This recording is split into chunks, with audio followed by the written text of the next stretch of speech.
Hi folks, here I'm making a Bluetooth speaker that I'm printing and will use the enclosure to put my hand assembled parts into the speaker.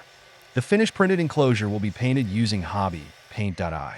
We'll also add custom speaker surround to enhance the quality of the printer.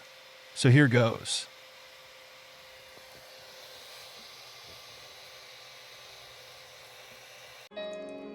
Hi folks, so I've finished my Bluetooth speaker. I painted it. So as you can see, there's the front of the speaker. Close up. Yeah, I painted it in black. There's the Bluetooth indicator switch for on and off. Turn the Bluetooth on and off. And that's just yeah, that's a little bit of music playing. But yeah, that was all successful. So I tell my next project. So yeah, looks lovely, doesn't it? I'm really pleased with the finish. The printer did a brilliant job.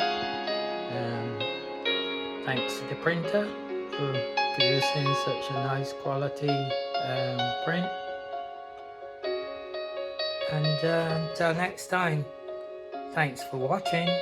Bye.